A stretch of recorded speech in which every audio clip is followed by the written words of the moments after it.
सोनपुर नाम के गांव में हीरालाल नाम का एक आदमी रहता था। हीरालाल खेती किसानी करके अपना जीवन यापन करता। हीरालाल के परिवार में उसकी पत्नी और 2 बच्चे थे। खेती बाड़ी से उसकी अच्छी फसल हो जाती और परिवार का गुजारा बड़ा ही अच्छा हो रहा था। परंतु एक साल ऐसा आया कि ओलावृष्टि होने के कारण उसकी सारी फसल बर्बाद हो गई और वह धन के अभाव से जूझने लगा था। अगले साल खेती करने के लिए उसे पैसे की आवश्यकता थी, किंतु उसके पास कोई इंतजाम नहीं था। उसका पूरा परिवार इसी चिंता में मगन रहता था। एक दिन की बात है, हीरालाल का मन अपने घर में नहीं लग रहा था। वह इसी सोच विचार में डूबा था कि पैसे का इंतजाम कैसे होगा। इसीलिए दोपहर के वक्त वह गांव से बाहर जंगल में एक पेड़ के नीचे चिंतित मुद्रा में बैठा हुआ था। वह अपने सोच विचार में इतना मगन था कि तभी उसी गांव के एक सेठ उधर से गुजरे। वे थे सेठ पन्नालाल। सेठ पन्नालाल एक बड़े ही धनी व्यापारी थे। धनी होने के साथ साथ वह बहुत ही परोपकारी और दूसरों की सहायता करने वाले थे। पूरे गांव में उनकी छवि एक नेक और नरमदिल इंसान के रूप में थी। जब सेठ ने हीरालाल को उदास बैठा देखा तो पूछ लिया, क्यों भाई हीरालाल, कुछ परेशान मालूम होते हो, क्या बात है? सेठ की सहानुभूति भरी वाणी सुनकर हीरालाल की आंखों से आंसू निकल आए और वो बोला, क्या बताऊं सेठ जी, पिछले साल फसल खराब हो गई थी। अब इस साल खेती करने के लिए पैसों का कोई इंतजाम नहीं हो पा रहा है। अगर खेत नहीं बोए तो मेरे परिवार के भूखों मरने की नौबत आ जाएगी। बस इसी बात की चिंता में मैं बैठा हुआ हूँ कि खेती लायक पैसों का इंतजाम कहाँ से करूँ, किसके आगे हाथ फैलाऊं। ये सब बातें सुनकर सेठ को हीरालाल पर दया आ गई। सेठ जी ने पूछा, कितने पैसों से तुम्हारा काम चल जाएगा?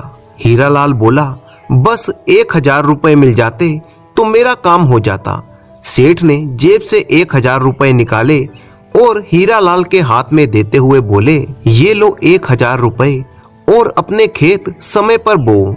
3-4 महीने में जब फसल आ जाएगी तब मेरा रुपया वापस कर देना।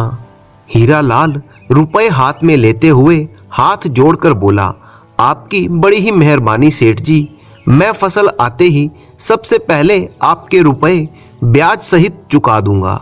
आप कहें तो कल ही आपकी दुकान पर इन रुपयों की लिखा पढ़ी के लिए हाजिर हो जाऊंगा। सेठ सचमुच ही एक बड़ा ही दयावान और भला आदमी था।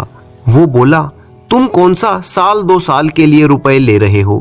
3-4 महीने में फसल आ जाएगी तब चुका ही दोगे। अब इसके लिए क्या लिखा पढ़ी करना? वैसे भी मैं अभी शहर जा रहा हूँ, 2 हफ्ते बाद लौटूंगा। लिखा पढ़ी करनी भी होगी तो अब मेरे लौटने के बाद ही हो पाएगी। इसीलिए तुम लिखा पढ़ी की चिंता मत करो और अपना काम चलाओ। इतना कहकर सेठ अपने रास्ते पर चला गया और हीरालाल रुपए लेकर खुशी खुशी अपने घर की ओर चला आया। पैसे मिलने पर हीरालाल ने खेती का सामान इकट्ठा किया, बीज बोए और खूब मेहनत से अपनी खेती का काम किया। उसकी मेहनत रंग लाई और उस साल हीरालाल की फसल बहुत ही अच्छी हुई। उसके पास खूब पैसा आया, किंतु वह अपना कर्ज चुकाने के लिए सेठ के पास नहीं पहुंचा। उसकी नीयत में बेईमानी आ गई थी। सेठ भी काफी दिन तक उसके आने का इंतजार करते रहे, परंतु जब वह पैसे वापस करने नहीं आया तो आखिरकार सेठ एक दिन उसके घर अपने रुपए मांगने के लिए पहुंच गए। सेठ ने कहा, क्यों भाई हीरालाल, कितने दिन हो चुके हैं परंतु तुम मेरा 1000 रुपया वापस देने के लिए नहीं आए। सेठ के रुपए मांगने पर हीरालाल बिगड़ गया और बोला, कैसी बातें करते हो सेठ जी, मैंने आपसे रुपए कब लिए? आप खामखा ही मेरे ऊपर कर्ज थोपने आ गए हो। सेठ ने कहा, हीरालाल, ऐसी बेईमानी की बातें मत करो, मुझसे नहीं तो कम से कम भगवान से तो डरो। परंतु हीरालाल ने उसकी एक ना सुनी। सेठ समझ गया कि हीरालाल की नीयत में खोट आ गई है, वह सीधे सीधे रुपए ना देगा। इसीलिए सेठ न्याय के लिए गांव के मुखिया के पास पहुंच गया। मुखिया ने हीरालाल और सेठ दोनों को पंचायत में बुलाया। मुखिया ने हीरालाल से कहा, क्यों भाई, सेठ जी के रुपए क्यों नहीं दे रहे हो? हीरालाल ढिठाई से बोला, कौन से रुपए? मैंने इनसे कोई कर्जा लिया ही नहीं।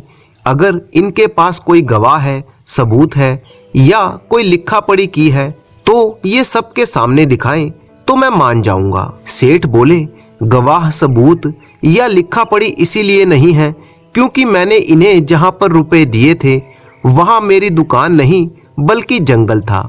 मैं रास्ते से शहर जा रहा था और ये बहुत ही दुखी बैठे हुए थे, इसीलिए मैंने दयावश इन्हें तुरंत रुपए दे दिए। इन्होंने फसल आने पर लौटाने का वादा किया था परंतु ये लौटाने नहीं आए। ये सुनकर हीरालाल बड़े ही व्यंग्यपूर्ण ढंग से बोला, वाह, ये भी खूब रही। जंगल में भी कोई रुपए बांटता है क्या? जाओ जाओ, किसी और को बेवकूफ बनाओ सेठ जी। गांव का मुखिया एक अक्लमंद आदमी था। वह सेठ को अच्छी तरह जानता था कि सेठ कभी झूठ नहीं बोल सकते, क्योंकि पूरा गांव सेठ जी के बारे में बहुत ही अच्छी तरह से जानता था कि वह एक नेक दिल और ईमानदार इंसान है। इसीलिए मुखिया ने सच्चाई का पता लगाने के लिए एक युक्ति सोची। वह सेठ से बोला, सेठ जी, यदि आपको अपने रुपए वापस चाहिए तो कोई गवाह या सबूत तो लाना ही होगा। शांति से सोचकर बताइए कि जब आपने रुपए दिए थे तब वहां पर कोई था या नहीं? सेठ मायूस होकर बोला, मेरे और हीरालाल के अलावा वहां पर कोई और मौजूद नहीं था। ये रास्ते के किनारे एक बरगद के पेड़ के नीचे बैठे हुए थे। मैंने वहीं इनको रुपए दिए थे। ये सुनकर मुखिया तुरंत बोला, बरगद के पेड़ के नीचे बैठे थे? इसका मतलब तुम्हारे और हीरालाल के अलावा बरगद का पेड़ भी वहां पर मौजूद था। इस मामले में हम बरगद से गवाही ले सकते हैं। सेठ जी, आप फौरन जाइए और बरगद के पेड़ को यहाँ गवाही के लिए बुला कर लाइए। मुखिया की बात सुनकर सेठ का चेहरा उतर गया। भला बरगद गवाही देने के लिए कैसे आएगा? अन्य मौजूद लोग भी मुखिया की बात सुनकर आश्चर्य में पड़ गए। वहीं हीरालाल का चेहरा खिल उठा। सेठ अब तक पशोपेश में पड़ा हुआ वहीं खड़ा था। उसे खड़े देखकर मुखिया ने कड़क कर कहा, सेठ जी, आप अभी तक गए नहीं?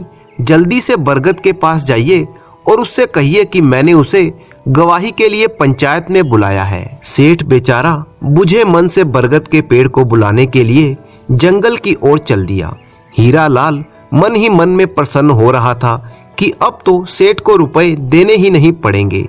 फैसला उसी के पक्ष में आएगा क्योंकि बरगद तो गवाही देने के लिए आने से रहा। सेठ जी को गए हुए जब काफी देर हो गई तो मुखिया ने हीरालाल से कहा, क्यों भाई हीरालाल, क्या लगता है सेठ उस बरगद के पेड़ तक अभी पहुंच गया होगा या नहीं? हीरालाल तुरंत बोला, अभी कहां से पहुंच गया होगा? यहां से उस पेड़ की 2 कोस से कम दूरी ना होगी। मुखिया ने अपनी बगल में रखा हुआ डंडा उठाया और 4 डंडे हीरालाल की पीठ पर जड़ते हुए बोला, तुझे ये तो याद है कि वो पेड़ 2 कोस की दूरी पर है, पर ये याद नहीं कि उस पेड़ के नीचे सेठ ने तुझे पैसे दिए थे। तेरा झूठ पकड़ा गया है। पहले तो तू मान ही नहीं रहा था कि सेठ ने तुझे पैसे दिए, फिर तुझे ये कैसे पता कि वो पेड़ यहाँ से 2 कोस की दूरी पर है? ये सुनते ही हीरालाल समझ गया कि उसकी बेईमानी पकड़ी गई है। वह तुरंत ही हाथ जोड़कर माफी मांगने लगा। सारी पंचायत मुखिया की बुद्धिमानी पर चकित रह गई। उसने कितनी सफाई से हीरालाल से सच उगलवा लिया था। दूसरी तरफ हीरालाल शर्म से पानी पानी हुआ जा रहा था। उसने चुपचाप 1000 रुपए ब्याज सहित निकालकर पंचायत के सामने रख दिए और सिर झुकाकर खड़ा हो गया। मुखिया ने सेठ के रुपए उसके घर भिजवा दिए और हीरालाल को आगे से किसी के साथ बेईमानी ना करने की चेतावनी देकर छोड़ दिया। इस तरह से एक बुद्धिमान मुखिया ने ईमानदार सेठ को न्याय दिलवा दिया।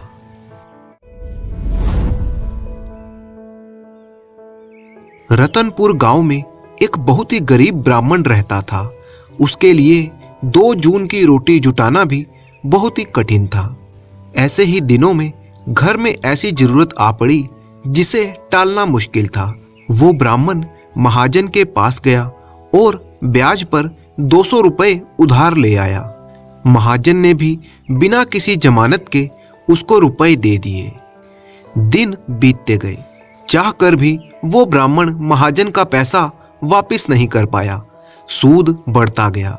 एक दिन ब्राह्मण के घर पर महाजन आ धमका और पैसे वापस करने की जिद करने लगा। ब्राह्मण उसे टालना चाहता था, मगर महाजन था कि टलने का नाम ही नहीं लेता था। महाजन ने ब्राह्मण से कहा, पंडित जी, सब्र की भी कोई सीमा होती है। अब सूद और मूल मिलाकर 400 रुपए हो गए हैं। बिना पैसे लिए मैं यहाँ से जाने वाला नहीं हूँ। ब्राह्मण परेशान हो गया कि उसने उधार में 200 रुपए लिए थे और अब वो 400 रुपए हो गए हैं। अंत में ब्राह्मण ने कहा, मुझे एक चिट्ठी लिखने दो, फिर सूद और मूल की बात करना। ब्राह्मण ने एक कागज पर चिट्ठी लिखी। चिट्ठी को मोड़कर उसने अपनी धोती में लपेट लिया और फिर महाजन से बोला, सेठ जी, आप नहीं मान रहे तो लीजिए। अब मैं अपनी जीवन लीला समाप्त कर रहा हूँ। मैंने यह चिट्ठी राजा के नाम लिखी है, जिसमें मैंने साफ साफ लिख दिया है कि मैंने महाजन से सूद पर 200 रुपए लिए थे, जो अब महाजन ने बढ़ाकर 400 रुपए कर दिए हैं। महाजन का कहना है कि सूद समेत मुझे 400 रुपए देने होंगे और मेरे पास पैसे नहीं हैं। इसीलिए मैं अपनी फजीहत कराने से अच्छा मर जाना समझता हूँ और फांसी लगा रहा हूँ। देखते ही देखते ब्राह्मण ने एक फांसी का फंदा तैयार कर लिया। महाजन के हाथों के मानो तोते ही उड़ गए, उसे जैसे काट मार गया। जब ब्राह्मण ने फांसी का फंदा अपने गले में लगाया तो महाजन को होश आया। उसने ब्राह्मण के पैर पकड़ लिए और गिड़गिड़ाने लगा, नहीं महाराज नहीं, आप ऐसा काम ना करें। ब्राह्मण की हत्या का पाप मेरे सर लगेगा तो मेरा परलोक बिगड़ जाएगा। मैं सूद छोड़ने को तैयार हूँ, पर मेरा मूल 200 रुपए लौटा दीजिए, मैं खुशी खुशी चला जाऊंगा। लेकिन ब्राह्मण नहीं माना। उसने कहा, मैं 200 रुपए कहाँ से दूं? मेरे पास तो एक धेला भी नहीं है। ऐसी जिंदगी से तंग आ गया हूँ, इसीलिए मेरा मर जाना ही बेहतर है। महाजन ये सोचकर डर गया था कि ब्राह्मण की चिट्ठी से उस पर उन्हें आत्महत्या के लिए प्रेरित करने का आरोप लगेगा और महाराज के कोप का भाजन बनना पड़ेगा। डर के मारे महाजन के प्राण सूख रहे थे। शरीर से ठंडा ठंडा पसीना रिस रहा था। उसने ब्राह्मण से कहा, पंडित जी, 2 दिन के बाद मेरे बेटे की शादी है, इसीलिए पैसे की जरूरत है, वरना मैं आपके दरवाजे पर कभी कदम नहीं रखता। चलिए, मैं मूल में से 100 रुपए और छोड़ देता हूँ, मुझे बाकी के पैसे दे दीजिए, मैं वापिस चला जाऊंगा। ये सुनते ही ब्राह्मण ने अपने गले से फंदा हटाया और बड़े ही शांत स्वर में महाजन से कहा, ठीक है, आपसे मैंने 200 रुपए उधार लिए थे, उसमें से आपने 100 रुपए छोड़ दिए। अब आपको मुझसे 100 रुपए लेने हैं। परसों आपके बेटे की शादी है और मैं एक पंडित हूँ। यह शादी मैं करवा दूंगा।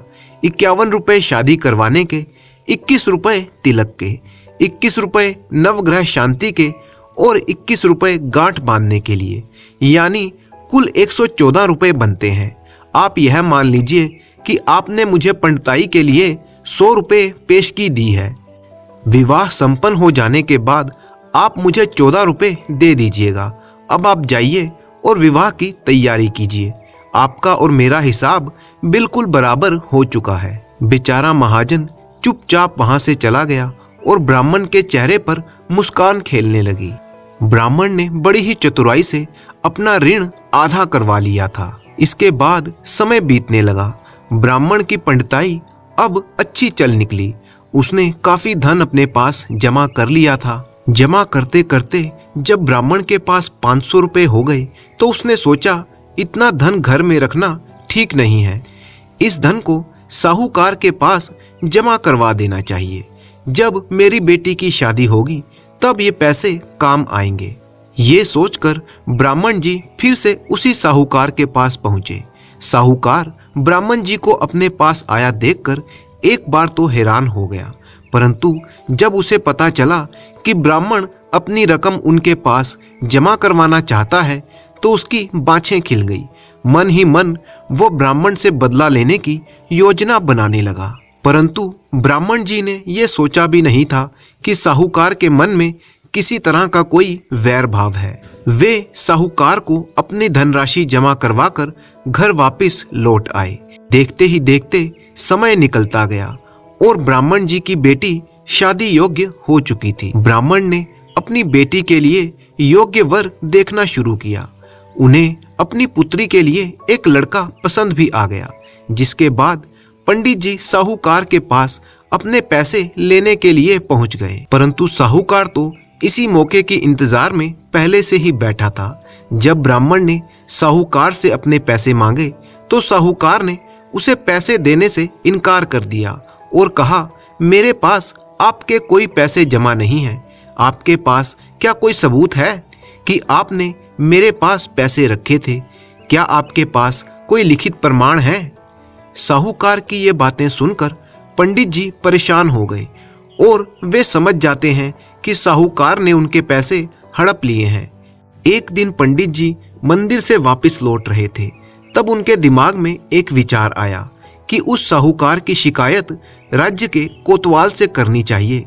हो सकता है कोतवाल साहब इस परेशानी का कोई हल जरूर निकाल दें। पंडित जी बिना किसी देरी के कोतवाल से मिलने पहुंच गए और वहां जाकर उन्होंने अपनी सारी परेशानी कोतवाल के सामने रखी। पंडित जी की बात सुनकर कोतवाल ने कहा कि कल नगर के लिए हमारी सवारी निकलेगी। तुम उस समय उस साहूकार की दुकान के सामने जाकर खड़े हो जाना। कोतवाल की बात सुनकर पंडित जी ने अपना झोला उठाकर घर की राह ली। अगले दिन कोतवाल साहब नगर का मुआयना करने के लिए अपने घोड़े पर निकल पड़े। नगर वासियों ने उनका बहुत ही स्वागत किया। पंडित जी कोतवाल के कहे अनुसार उस साहूकार की दुकान के सामने खड़े हो गए। कोतवाल अपने घोड़े पर सवार जब साहूकार की दुकान के सामने से गुजरा तो कोतवाल ने पंडित जी को देखकर प्रणाम किया और उनसे कहा कि आप यहाँ क्या कर रहे हैं? आप तो हमारे गुरु हैं, आप हमारे साथ ही चलिए। इधर साहूकार ने भी कोतवाल का स्वागत किया और उसे फूलों की माला पहनाई। इसके बाद कोतवाल पंडित जी को बड़े ही सम्मान के साथ अपने साथ ले गया। पंडित जी को कुछ दूर आगे ले जाने के बाद कोतवाल ने उन्हें नीचे उतार दिया और बोला, मैंने अपना काम कर दिया है, अब आप आगे देखिए क्या होता है। पंडित और कोतवाल के संबंध को देखकर साहूकार सोच में पड़ गया। उसे बहुत ही घबराहट होने लगी कि कहीं पंडित जी उसकी शिकायत कोतवाल से न कर दे। वह घर जाकर रात भर सो नहीं पाया। सुबह दुकान पर जाकर सबसे पहले साहूकार ने अपने मुनीम को आदेश दिया कि वह पंडित जी को पूरे सम्मान के साथ दुकान पर लेके आए। मुनीम जी पंडित जी को ढूंढने निकल गए। कुछ ही देर बाद पंडित जी उसे नगर के एक पेड़ की छांव में आराम करते हुए नजर आए। मुनीम ने पंडित जी को साहूकार का संदेशा दिया कि साहूकार जी ने उन्हें अपनी दुकान पर बुलाया है। मुनीम जी पंडित जी को बड़े ही सम्मान के साथ दुकान पर लेकर आते हैं। साहूकार पंडित जी को आदर और सम्मान के साथ बिठाते हैं और कहते हैं, मैंने पुराने खातों की अच्छी तरह से जांच की है। उसमें मैंने पाया कि आपने मुझे 500 रुपये दिए थे। इसकी जानकारी अब मुझे मिल चुकी है। यह पैसा पिछले कई सालों से मेरे पास जमा है, जिस वजह से इसका ब्याज मिलाकर यह अब 800 रुपये हो चुके हैं। फिर साहूकार ने उन्हें 1800 रुपये देते हुए ये कहा कि ये बाकी के रुपए मेरी तरफ से आपकी बेटी की शादी के लिए हैं। साहूकार ने पंडित जी को 1800 रुपये दिए और बड़े ही प्रेम से उन्हें विदा किया। इस तरह से पंडित जी ने अपनी चतुराई से अपने पैसे फिर से वापस पा लिए।